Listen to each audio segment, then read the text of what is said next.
Jake's Camaro was found running with both doors wide open, Sarah's purse still on the passenger seat. The teenage couple had vanished from the drive-in theater during the movie. For 37 years, no one knew what happened that night in 1987, until construction crews digging beneath the old theater discovered an underground bunker filled with evidence that would expose a predator who had been hunting young couples. What they found down there would shock everyone who knew Sarah and Jake. June 13th, 1987, Saturday night. In Cedar Ridge, Texas, the Sunset Drive-In Theater was preparing for its final showing. Young people were starting to arrive in their cars for Dirty Dancing, which would begin at 9 p.m. Sarah Mitchell was 18 years old, a recent graduate of Cedar Ridge High School. With her long blonde hair, blue eyes, and ever-present smile, she was one of the town's most popular girls. Captain of the cheerleading squad, vice president of student council, editor of the school newspaper. Sarah was planning a bright future. She would study journalism at the University of Texas and build a career in the big city. Jake Thompson was 19 years old, 1 year older than Sarah, and a graduate of the same high school. At 6 feet 2 inches tall, with brown hair and green eyes, he was a handsome young man. The star quarterback of the football team, he also played basketball. He had received a sports scholarship from Texas A&M and would be going to university in the fall. Jake and Sarah had been dating for 3 months and had become one of the most popular couples in school history. In a small town like Cedar Ridge, everyone knew them and saw them as the perfect couple. That evening, Jake had borrowed his father's 1985 blue Chevrolet Camaro. It was Henry Thompson's pride and joy, only used on special occasions. Jake had spent hours washing, vacuuming, and cleaning every detail of the car. He was preparing a perfect night for Sarah. This was their 3-month anniversary, and Jake had bought Sarah a special gift, a delicate gold chain necklace. When he picked up Sarah at 8:30 p.m. from her home on Pine Street, his girlfriend looked breathtaking. Pink summer dress, white sandals, her hair in a loose braid, light makeup. "Tonight's going to be wonderful," she had said to Jake as she got into the car. The inside of the Camaro was filled with Jake's cologne and Sarah's perfume. The Sunset Drive-In Theater was considered the cultural center of Cedar Ridge. Established in 1955 by Frank Peterson's father, it had been operating for 3 generations. In its 32-year history, it had been the setting for thousands of romantic stories, the first meeting place for countless couples. In the wide area that could accommodate 200 cars, there was a giant white screen, modern sound system, and the concession building in the center. It was a sacred place for the young people who filled the town every Saturday night. Sarah and Jake arrived at the drive-in at 8:45 p.m. At the ticket booth by the entrance, Mrs. Dorothy Williams greeted them with a warm smile. The 60-year-old gray-haired kind woman had been working at the drive-in for 30 years. She knew all the young people in Cedar Ridge and watched them grow up. "Hello, kids. There's a great movie tonight," she said. "Who doesn't love Patrick Swayze?" Jake bought 2 tickets. Adult tickets were $4.35 with student discount. Jake parked the Camaro strategically in the front row, close to the screen, but not too close, isolated from other cars, but not completely separate. Around them were familiar faces. Bobby Martinez and his girlfriend Jenny, quarterback teammate Mike Foster and his date Lisa, cheerleader friends Ashley and Brittany. Everyone was greeting each other, moving between cars, chatting. Before the movie started, the concession break was traditional. Sarah got popcorn. Jake got a large Coca-Cola and nachos. The concession building was quite crowded. Ordering took 10 minutes. Young people were chatting in groups, laughing and talking, creating an excited atmosphere. Sarah shared their plans with her friends.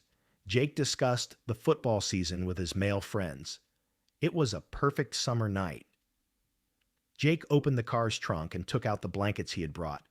The Camaro's metallic blue sparkled in the drive-in's colorful lights. He tuned the radio to 88.5 FM, the drive-in's audio frequency. Sarah sat comfortably in the passenger seat, putting her feet up on the dashboard. Jake positioned himself so he could lean out the side window. Everything was in perfect coordination. At 9 p.m., the light came on from the projectionist booth, and the screen began to come alive. The opening music of Dirty Dancing rose from the speakers. The heat of the Texas summer night had slightly decreased, and a light breeze had begun. The stars had become visible, completing the romantic atmosphere. Sarah held Jake's hand and rested her head on his shoulder. Everything seemed perfect. The first 30 minutes of the movie passed without any problems. Sarah was admiring Jennifer Grey and getting excited during Patrick Swayze's dance scenes. Although Jake didn't like the movie that much, he was happy to see Sarah happy. They shared popcorn and drank cola from time to time. The other couples around them were watching the movie in a similar way. At 9:30 p.m., Sarah indicated that she needed to use the restroom. The restrooms in the concession building were about 150 meters away, but it was a route Sarah used frequently. "Let me take you," Jake said, but Sarah replied, "No need, honey. I'll be back in 5 minutes. Let's not miss the movie." Jake hesitated, but Sarah insisted, "I'll be right back. Don't worry." Sarah got out of the Camaro and quickly kissed Jake on the cheek. "I love you," she said with a smile. "I love you too," Jake replied. The sound of Sarah's white sandals on the gravel road diminished as she moved away. Jake watched her until she disappeared from sight, then tried to focus on the movie. This was the last time Sarah Elizabeth Mitchell would be seen alive. No one would ever see her again. 10 minutes passed. Sarah didn't return. Jake looked at his watch. 9:45. It had taken a bit long, but it wasn't time to worry yet. Maybe she had run into friends and was chatting. 15 minutes passed, and Jake began to get impatient. He got out of the Camaro and looked toward the concession stand. He couldn't see Sarah. 20 minutes later, Jake was genuinely worried. He abandoned the car and walked to the concession building. On the way, he encountered several acquaintances and asked if they had seen Sarah. No one had seen her. When he reached the concession building, he stood in front of the women's restroom. "Sarah," he called. There was no sound from inside. Mrs. Patricia Gonzalez, a concession stand worker, noticed Jake's worried state. "Is there something wrong, honey?" she asked. Jake explained the situation. Patricia checked the women's restroom. It was empty. "Maybe she went to her friends," she said. But the idea of Jake searching for all her friends made him even more worried. Jake began systematically searching the drive-in area. He went to the cars where Sarah's friends were. Ashley and Brittany said they hadn't seen her. Bobby and Jenny said the same thing. Jake was getting increasingly panicked, his voice rising, bombarding everyone with questions. "Have you seen Sarah? When? Where was she?" By 10:30 p.m., Jake had completely panicked. He ran to the ticket booth and explained the situation to Mrs. Williams. Dorothy Williams was also worried. Nothing like this had happened at the drive-in in 30 years. She immediately called Frank Peterson, the drive-in owner. Peterson's house was 5 minutes from the drive-in, and he came immediately. Frank Peterson was 55 years old, a heavy-set, serious-looking man. He was the third-generation owner of the drive-in and took his business seriously. He listened to Jake's story and assessed the situation. "Maybe she ran into other friends and got in their car," he said. "Young people sometimes make spontaneous decisions." But Jake didn't believe this theory. Sarah wasn't the kind of girl who would do such a thing. When the movie ended at 11:15 p.m., the situation had become a crisis. As other cars began to leave, Sarah was still missing. Jake was desperately searching for her, shouting, almost crying. His friends were trying to help him, but no one had seen Sarah. Peterson decided it was time to call the police.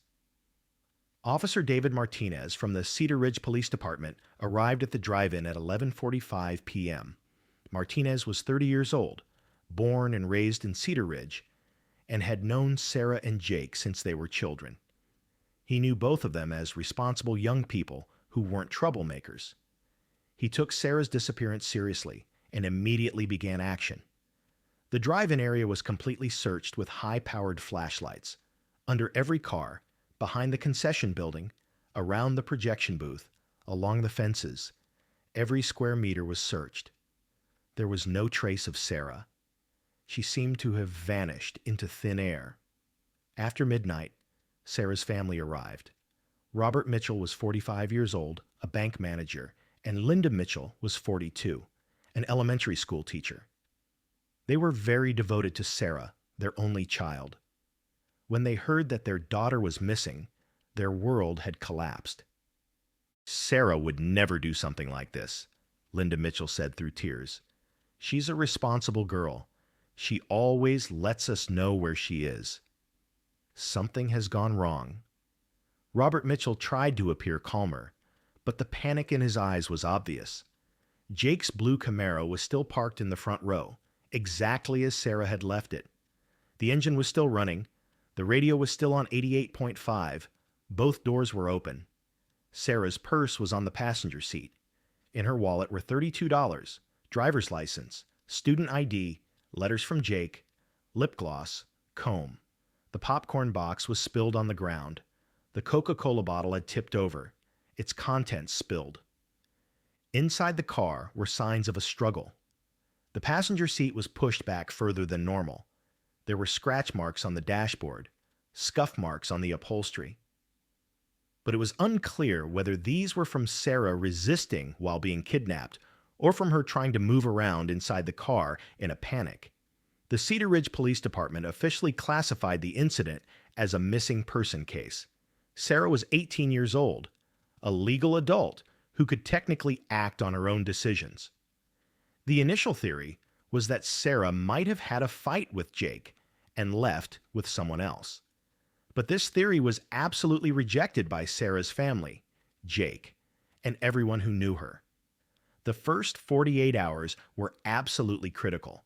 The Cedar Ridge Police Department mobilized all available resources. Police Chief William Torres, Detective Lisa Garcia, and 4 patrol officers were assigned to the case. They began treating the drive-in area as a crime scene and called in the Texas Department of Public Safety forensics team. Forensic technicians searched for Sarah's fingerprints, footprints, and possible DNA samples. Jake's Camaro was examined in microscopic detail. Tire marks, fiber samples, blood traces, everything was searched for possible evidence. The concession building, restrooms, and projectionist booth were completely inspected. Officer Martinez interviewed every single person who was at the drive-in that night. Approximately 150 people were questioned individually. Families, teenage couples, individual customers. No one had seen Sarah after the restroom.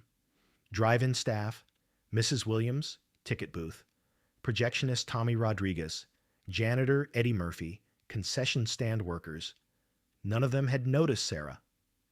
Sarah's disappearance timeline was meticulously reconstructed. She left the Camaro at 9:30, reached the concession stand area at 9:32, entered the restroom at 9:33. After 9:35, no one had seen her. What had happened in 2 minutes?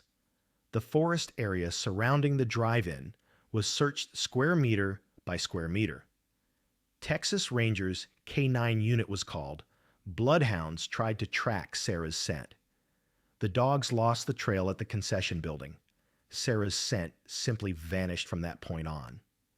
The media immediately made the story a major story. The headline, "Teen Girl Vanishes at Drive-In," was featured in the Houston Chronicle, Dallas Morning News, Austin American Statesman, and local TV stations. Sarah's graduation portrait was broadcast on all networks. The family made desperate pleas. A tip line was established. Hundreds of calls came in, but none were promising. The FBI got involved in the case on the 3rd day. Special Agent Michael Foster came from the Dallas field office. Foster was a specialist in missing persons cases, with extensive experience particularly in young women disappearances. He classified Sarah's case as a potential abduction.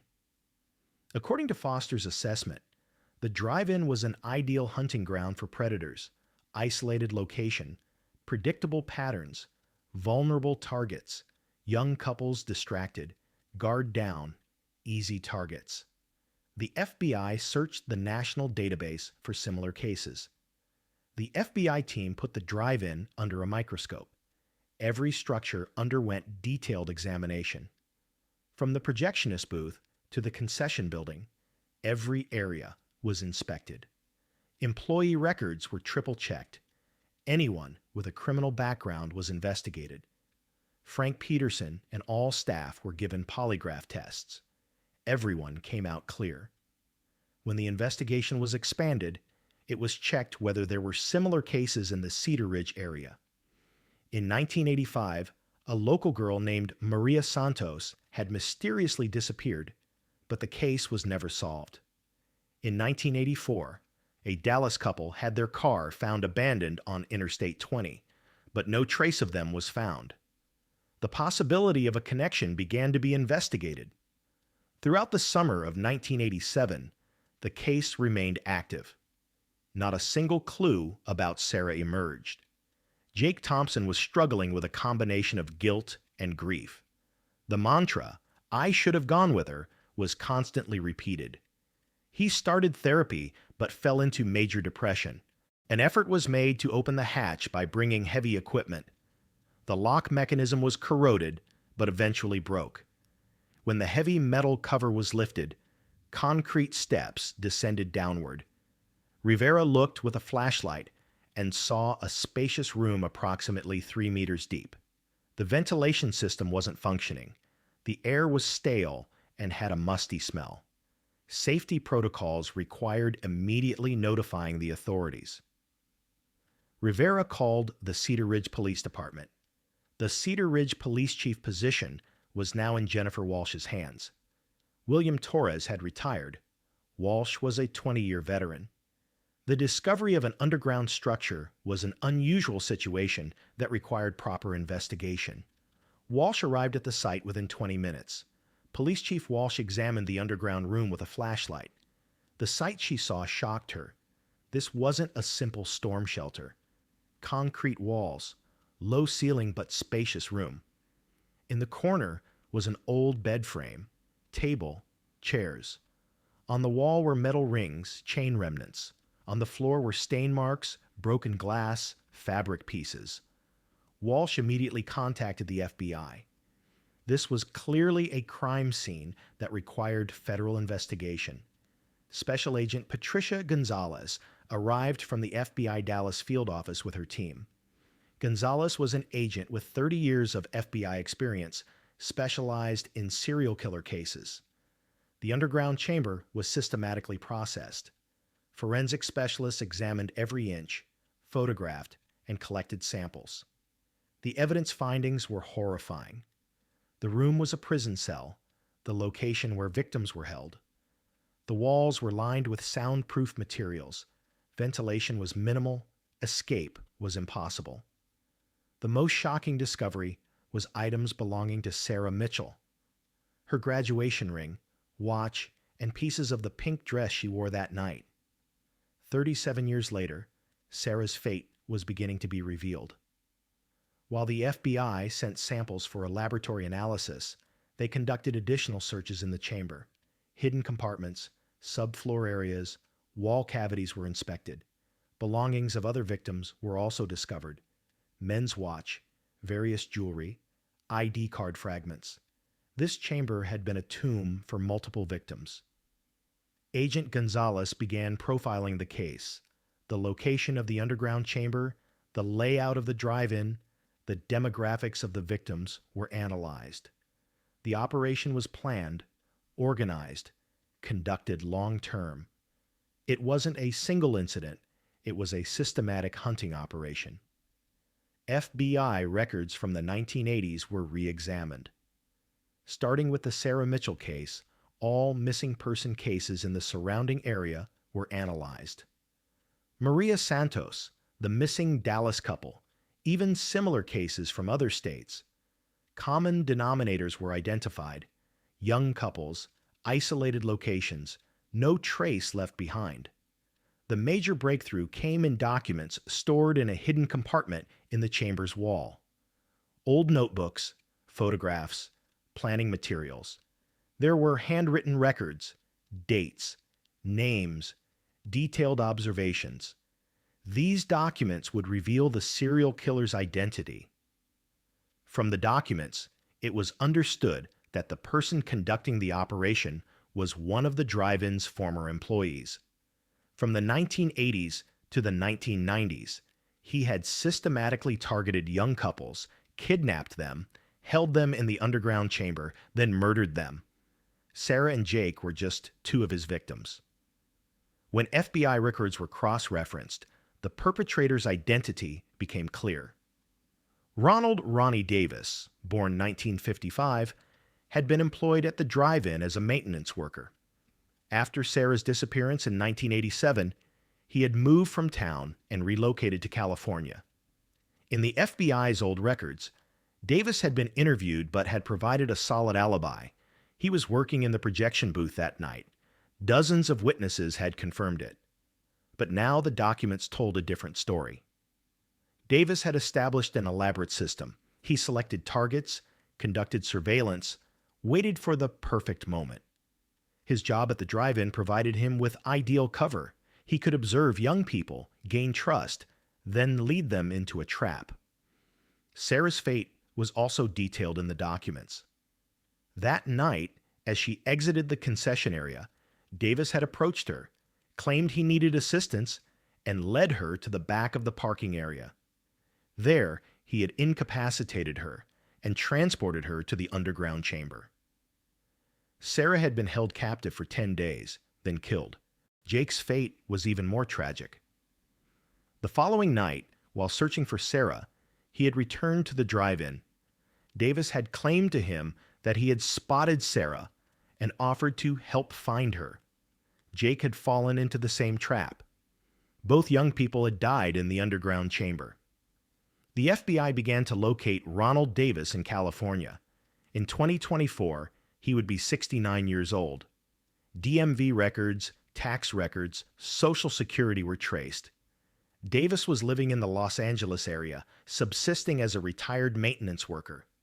When Davis's California residence was raided by the FBI, additional evidence was discovered: trophies, photographs, personal belongings. Davis had murdered dozens of young people, not just Sarah and Jake. It was determined that he had killed a minimum of 23 people from 1979 to 1995. When Ronald Davis was apprehended, he demonstrated no remorse. In FBI interrogation, he cold-bloodedly confessed to his crimes. "They were easy targets," he said matter-of-factly. "Young people always in love, distracted, careless." The drive-in was a perfect hunting ground. With Davis's confessions, cases began to be solved. Sarah and Jake's remains were located in the underground chamber. After 37 years, families could finally bury their children. A major memorial service was held in Cedar Ridge, with the entire town participating. Jake Thompson's father, Henry Thompson, tearfully said that day, "I waited 37 years for my son." Sarah's mother, Linda Mitchell, could only manage to say, "My daughter is finally at peace. We know the truth." Ronald Davis was prosecuted on first-degree murder charges and received a life imprisonment sentence without parole. At 69 years old, he would die in prison. Justice had been delayed, but ultimately served. The Sunset Drive-In Theater property was now designated as a memorial park instead of a shopping center. A park was established in memory of Sarah and Jake in honor of the drive-in victims. The Cedar Ridge community had faced its past and learned the truth. The story of Sarah Mitchell and Jake Thompson had ended tragically in 1987, but found justice in 2024. The young couple's death was not wasted. With Ronald Davis's capture, other families would not experience similar pain. The secret bunker underneath the drive-in theater no longer existed, but the memory of Sarah and Jake would live forever in Cedar Ridge. A granite monument was installed in the memorial park, with Sarah and Jake's names and photos. Under the inscription, "In loving memory of all victims," their story was told. Walking paths, benches, and a memorial garden were created in the park. Cedar Ridge residents regularly visited, leaving flowers and paying respect. Jake's father, Henry Thompson, gave an emotional speech at the memorial service. "My son's life had meaning," he said. "His death brought justice for many families." Sarah and Jake's love story ended in tragedy, but their legacy lives on. As tears flowed from his eyes, he felt support from the community. Linda Mitchell, Sarah's mother, shared a different perspective. "For 37 years, I imagined Sarah somewhere alive, maybe with amnesia, maybe starting a new life. The truth is painful, but it's closure. Now I can properly mourn my daughter and celebrate the beautiful 18 years we had together." Davis's prosecution revealed the serial killer's methodology through detailed investigation. When FBI profilers analyzed it, a sophisticated predator pattern emerged. Davis carefully selected victims, observed them for weeks, waited for the perfect opportunity. His job at the drive-in had provided Davis with incredible access. He could study young couples' behavior patterns, identify vulnerable moments, and establish trust. As a maintenance worker, he had access to every corner of the facility, including spaces the public didn't see. The construction of the underground bunker had required sophisticated engineering.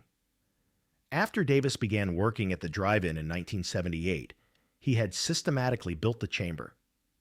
Concrete mixing, excavation, soundproofing, all were covert operations.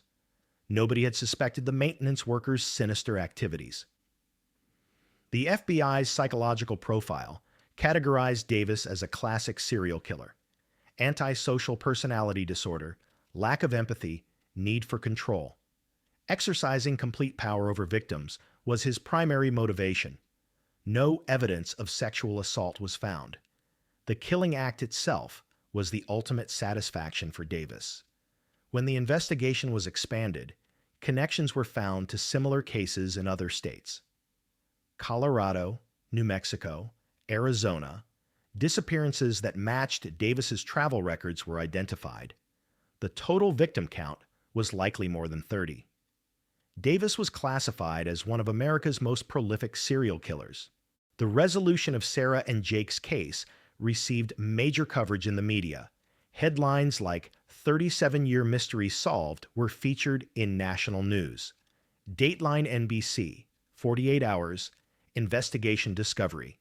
Multiple programs documented Davis's crimes. Cedar Ridge received international attention. Davis's trial began in October 2024.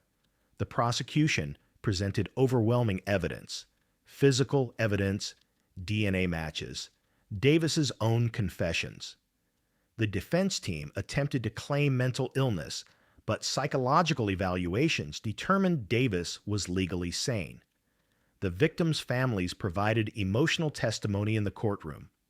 Henry Thompson took the stand and described the last night he saw Jake. He was excited about his date with Sarah, talked about their future together. That monster stole their dreams, their potential, their love. Linda Mitchell's testimony was even more powerful. She described Sarah's personality, dreams, aspirations. She wanted to be a journalist, travel the world, write stories that mattered. Instead, she became a story herself, a story of evil that lurked in our community for decades. Jury deliberation lasted only 4 hours. The guilty verdict was unanimous on all counts. The judge imposed the death penalty, though considering Davis's age, it was commuted to life without parole. "You will die in prison," the judge firmly declared, "and the world will be a safer place."